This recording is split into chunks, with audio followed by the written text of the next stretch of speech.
Oi pessoal, eu sou Rica Nascimento Duarte e vou apresentar um pouquinho sobre a minha carreira para vocês. Quando eu era criança, eu escutei uma voz me dizendo: você vai fazer teatro.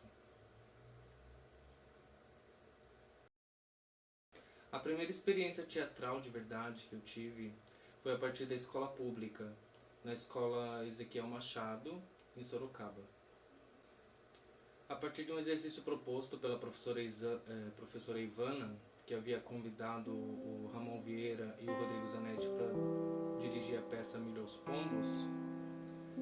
aquele evento foi de fato o meu primeiro momento, né, de um contato com as artes cênicas, né, com a interpretação de uma personagem, em uma experiência que foi organizada em conjunto com a professora e com os demais estudantes, né, e que resultou nessa apresentação cênica com sonoplastia, com figurino, com os ensaios, né? E embora eu não tenha fotos desse evento, foi a minha primeira vez e eu jamais esquecerei. Bom, depois dessa experiência teatral na escola pública, né, com o teatro, foi um incentivo, né, a dar continuidade a outros processos criativos com o teatro, né? E aí, numa dessas, eu conheci o trabalho de Jerônimo da Paz, né, com o texto de Rosana Kauer chamado Assembleia da Natureza. E essa peça, né, esse processo criativo foi meu primeiro momento intensivo com o teatro, porque na parte da manhã nós ensaiávamos e na parte da tarde a gente estudava, né, teatro. Então foi uma vivência muito intensa, realmente, ainda mais porque eu tive que fazer um teste para entrar nesse processo criativo, né? Foi o meu primeiro teste. Depois dessa experiência intensa, né, eu tive outra oportunidade de fazer o teste para a Fundec, né, para estudar com o Mário Pérsico na Fundação Cultural de Sorocaba, né, um curso de teatro. E lá eu pude atuar como delegado Cunha do texto Beijo no Asfalto, de Nelson Rodrigues. Foi outra experiência imersiva também, que eu tive a oportunidade de trabalhar como ator, né? E nessa mesma época eu também iniciei um outro curso, que foi o curso livre de teatro do programa Mais Cultura, ministrado pelo professor, arte educador e diretor Hamilton Sbrana. E a partir dali surgiu, né, o Grupo X da Cena, que veio apresentar o espetáculo Geração Pipoca. Foi um espetáculo que se apresentou em diversos lugares, né, por muito tempo,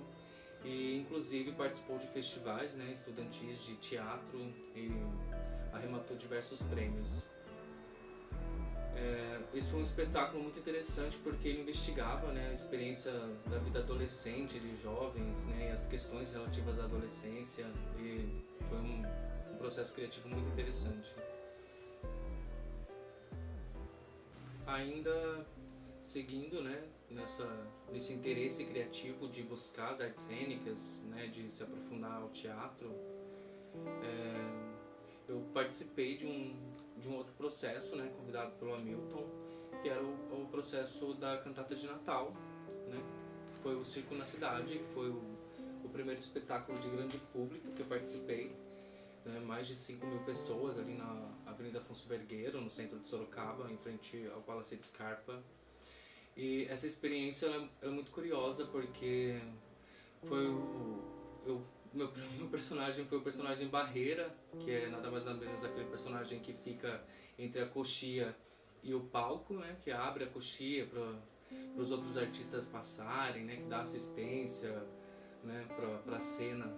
E foi um lugar privilegiado para poder assistir esse espetáculo, né, poder participar, assim, como um ator iniciante. E foi uma experiência maravilhosa, assim, a qual eu tenho, né, muita gratidão. Bom, depois desse momento eu recebi o convite para participar da Camarim Companhia de Teatro, né, dirigida pelo Hamilton Sbrana, que na época tinha também as atrizes Vanessa Soares, Camila Alves, Lucila Ressa, né, junto com Danilo Freitas e Juan Lemos. Nós montamos um espetáculo da maior importância né, que foi um processo de criação muito incrível, foi o meu primeiro trabalho profissional, né, em que nós construímos o figurino, as danças, a música, né, contando com a direção do Hamilton, e que essa peça foi uma peça que participou, né, do programa Clube na Escola e foi apresentada, né, na rede municipal, e que foi esse meu primeiro momento, né, recebendo ali um cachê como ator profissional, né. E ainda trabalhando com o Hamilton, recebi um outro convite para participar do processo criativo Grita Baixo Senão Eu Berro, né, que é um espetáculo inspirado na obra Fala Baixo Senão Eu Grito, de Leila Assunção. E nesse processo criativo eu tive a grande oportunidade de trabalhar com atrizes muito profissionais, né, e experientes, como Maria Helena Barbosa, Neide Zelise, Tânia Rorato, Neza Nunes, Wilson Roca, né, contando com a direção da Milton Sbrana, né. Esse foi um espetáculo em que eu pude criar o Clóvis, que foi um personagem muito importante na minha vida como ator, né. Esse personagem foi um personagem criado, né, coletivamente com a Milton e com a equipe, e né, foi um personagem vivenciado por muito tempo, né, até mesmo no tempo de cartaz da peça, porque a peça ficou em cartaz um ano inteiro, né, durante vários meses. Bom, buscando a profissionalização, né, como ator, eu busquei o curso de nível técnico em arte dramática pelo SENAC, né, o qual garantiu meu registro profissional como ator, né, ali em 2013. E como resultado do próprio curso, nós desenvolvemos o espetáculo A Falecida, de Nelson Rodrigues,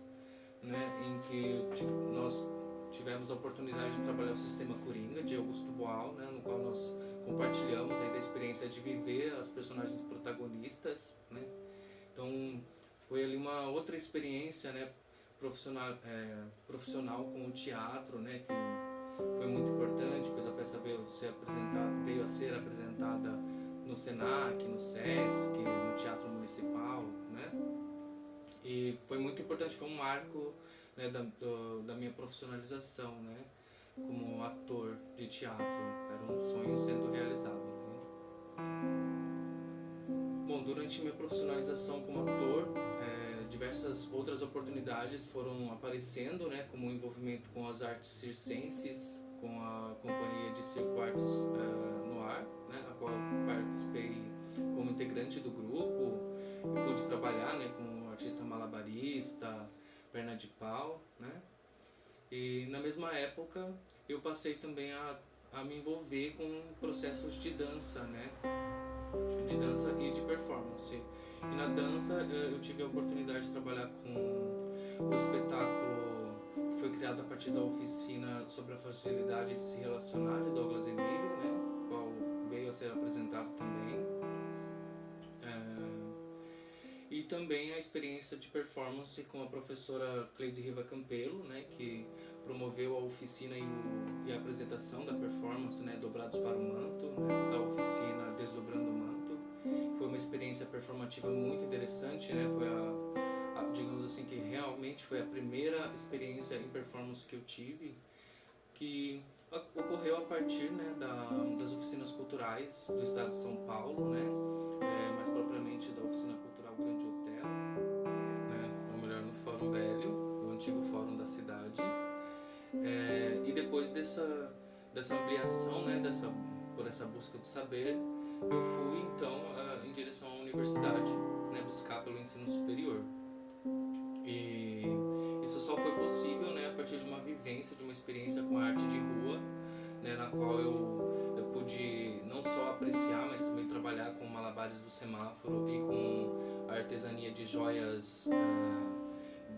com materiais, né, advindos da terra, né, como o cipó para filtro dos sonhos, ou as pedras, né, para fazer colares e pulseirinhas e etc, né. E aí nessa vivência eu viajei 40 dias para fazer o vestibular da UFSC, né, para poder cursar artes cênicas. Mas essa história fica para outro dia, tá bom? Assim que eu entro na universidade, até mesmo entrei, né, busquei a Universidade Federal de Santa Catarina por conta do do eixo de performance, né, pelo interesse que me tomou, né, depois desse encontro com a professora Cleide Riva Campelo e com o pessoal do Tutu Marambá, né, com esse grupo de performance de Sorocaba. Eu tive uma possibilidade, né, de cursar de fato, de buscar um conhecimento aprofundado nessa área, né, na área da performance. E a Universidade Federal de Santa Catarina, no curso de Artes Cênicas, dos seus 4 anos e meio de duração, oferece 2 anos, né, de estudo em performance, né, que é o eixo de habilitação em performance. E aí, nessa vivência na universidade, né, de 2015 em diante, eu pude não só levar a experiência que eu já tinha adquirido aqui em Sorocaba para dentro da universidade, como pude na universidade adquirir diversas novas experiências artísticas e acadêmico-científicas, né? Dentre elas, a primeira experiência que surgiu foram as experiências, né, de reperformance, onde nós fizemos trabalhos baseados nas obras de Pina Bausch e de Marina Abramovic, né? E depois dessa experiência surgiu uma oportunidade de criação coletiva com os estudantes, em que nós criamos a dança O Silêncio de John Cage na Turbulência de Van Gogh.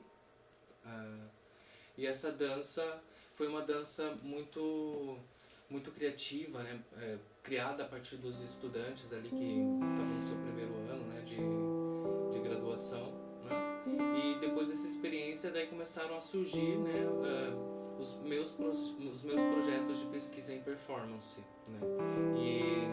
o primeiro que eu criei foi em 2016, chamado O Papelão Poético, que era uma performance manifesto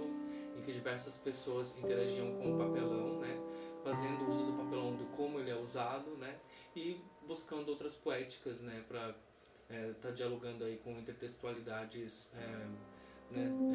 e semióticas da própria arte, no intuito de trazer uma comunicação, né, para aquele ambiente acadêmico. Essa experiência foi magnífica, foi uma experiência muito potente, e a partir dali eu comecei a visualizar, né, como a performance conseguia, né, me deixar fluir de uma maneira totalmente diferenciada do que era o teatro, né? E então, no ano seguinte, em 2017, surge a minha pesquisa chamada Performance e Sociedade, né, na qual eu me debruço e começo a desenvolver conceitos, começo a buscar conceitos, né, e fundamentos para estar direcionando os meus trabalhos, né, que foram desenvolvidos desde 2017. Desses trabalhos, há um trabalho muito importante que permanece ineditismo, que é a obra Instalação, Performance e Sociedade, um rito de passagem, que resume, né, a ideia dessa obra, né, esse conceito criativo que surgiu, né, desse momento da minha vida, e que é um conceito criativo que começa já a dialogar as minhas intenções, né. Bom, a partir da pesquisa Performance e Sociedade, né, eu comecei a me aprofundar nos meus interesses artísticos e nos temas com os quais eu gostaria de trabalhar, né. Então, a partir dessa performance, dessa obra e instalação chamada Performance e Sociedade, um rito de passagem, né, foram cunhados diversos conceitos, né, os quais começaram a se tornar a base da minha pesquisa, né, a qual eu dou continuidade desde então. Depois desse processo de pesquisa, ainda ampliando, né, o meu conhecimento artístico e científico, né, acerca das áreas da arte, né, em outras linguagens, eu tive a oportunidade de dirigir a atuação de um filme de curta-metragem, que era o trabalho de conclusão de curso de Lincoln Sato, né, um cineasta brasileiro, e fiz esse trabalho, né, foi um curta-metragem muito importante na minha vida, foi meu primeiro curta-metragem, com uma equipe maravilhosa, né, contando com a direção de Daphne Xavier. E depois dessa oportunidade cinematográfica, eu tive uma outra oportunidade, que foi a direção do curta-metragem Lapso, né, que foi um trabalho escrito por Lídio Ramalho e dirigido por ele e por Daphne Xavier, né? Contando com uma equipe também muito maravilhosa. Esses filmes permanecem em ineditismo e quando eles forem lançados eu vou comunicar para você. Bom, depois dessa oportunidade cinematográfica, né, depois desse trabalho cinematográfico, eu tive a oportunidade de trabalhar com a professora Febres, né, doutora em tradução e professora da Universidade Federal da Bahia, né, a qual desenvolveu o projeto Contra a Hipocrisia Colonial, Sejamos Todos Contadores de Histórias, né, e nesse trabalho eu pude contribuir, né, com a perspectiva da direção de atuação, né, junto à performance, né, porque era uma busca por esse lugar, né, entre performance e contação de histórias, né, pois se tratavam de histórias do sul da Nigéria. Depois dessa experiência maravilhosa com a professora doutora Febres, né, em que nós fomos para a Universidade Federal do Espírito Santo ao apresentar esse trabalho, né, e depois esse trabalho veio a ser concluído posteriormente por ela, com ela dar continuidade, né, eu voltei, né, para Sorocaba, retornei a Sorocaba para dar continuidade a outros projetos, e nesse momento eis que surgiu a obra Maracujá em Pertencimento, Filtrando os Sonhos, que é a minha segunda obra, a qual não permaneceu em ineditismo,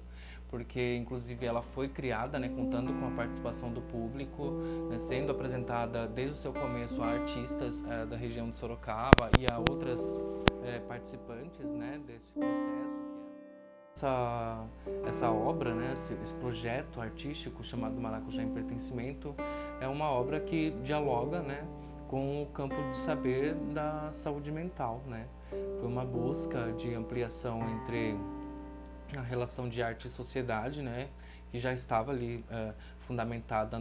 nessa pesquisa chamada Performance e Sociedade, né, tem esse interesse de olhar, né, para as questões sociais. E aí essa obra ela surge como um meio, né, uma metodologia para uma nova abordagem, né, sobre as questões de ideação suicida, falando sobre a oportunidade dos recomeços, né, e outras coisas mais. Um trabalho muito complexo que conta com a participação, né, de outras profissionais da área da saúde mental, como incentiva, né, a busca por psicólogas e etc, né, investigando e buscando, né, a desenvolver, né, o entendimento sobre essa necessidade do cuidado sobre a saúde mental, né? E a arte é muito importante no cuidado da saúde mental. Depois da obra Maracujá em Pertencimento, Filtrando Sonhos, né,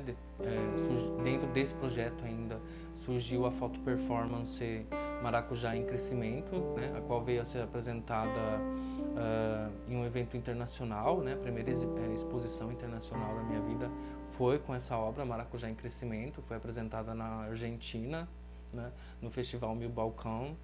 que é um festival em que são projetadas, né, as imagens em um prédio a partir de uma sacada com um projetor, né, um trabalho muito interessante, né, a convite da professora doutora Gabriela Canali Miola, né, da Universidade Federal de Santa Catarina. E depois dessa apresentação, né, da Maracujá em Crescimento, ainda tem o trabalho Cazu, um estado liminar, que se tornou um processo de videoarte, né, advindo da ação Cazu, um estado liminar, né, que é um processo criativo também que investiga as questões de saúde mental, né. Nesse período em que essa obra ela foi construída, eu tive a oportunidade de trabalhar com o professor Walter Ferreira de Oliveira, que é um psiquiatra, professor da Universidade Federal de Santa Catarina, né, o qual dirige o projeto Terapeutas da Alegria, né, no qual eu fiz parte, junto ao Núcleo de Humanização, Arte e Saúde, né, e também, né, eu tive a oportunidade de dar apoio ao grupo de pesquisa em políticas públicas de saúde mental e saúde pública, que é um grupo de pesquisa da Universidade Federal de Santa Catarina, né, ao qual é dirigido e orientado pelo professor Walter e que conta com diversas outras pessoas, né, entre mestrandos e doutorandos e profissionais da área da saúde, né, e outras pessoas que fazem parte desse grupo, que, né, somou de diversas maneiras exclusivamente para esse projeto de pesquisa que é o Maracujá em Pertencimento, né, que investiga questões de saúde mental e questões de saúde pública. Depois dessa obra muito profunda, né, a cada dia que se passou na minha vida, eu pude compreender como o meu trabalho com arte cresceu e se desenvolveu, né, daquela vontade de ser ator para se tornar um performer que cria uma obra extremamente complexa e que é uma obra, né, contemporânea, uma obra atual que traz diversos conceitos, né, enfim. Depois desse momento, dessa grande caminhada, né, para chegar até aqui, outros processos foram sendo criados e, né, e outros momentos foram sendo apreciados dentro da minha própria história, da minha vivência, né. Então, a partir daí, eu desenvolvi uma terceira obra, né, que parte dessa pesquisa e desse meu interesse artístico, que é a obra chamada Fome, né, que são caroços de manga costurados, né, e essa obra veio a vencer o concurso Professor Flávio Gagliardi de Artes Visuais, né, do ano de 2021, em que eu recebi esse prêmio, né, foi um prêmio aquisitivo. A Secretaria de Cultura, junto à Prefeitura de Sorocaba, adquiriram essa obra, né? Então foi um momento muito importante na minha vida, pois foi o primeiro prêmio que eu recebi como artista, e recebo como artista, né, de múltiplas linguagens, né, que perpassa desde o teatro, a dança, as artes circenses, ao audiovisual e a performance, né, as artes visuais e por aí vai. Então, eis que eu posso dizer que a arte me moldou conforme as necessidades dela e as demandas às quais a minha sensibilidade se tomou, né, como lugar de encontro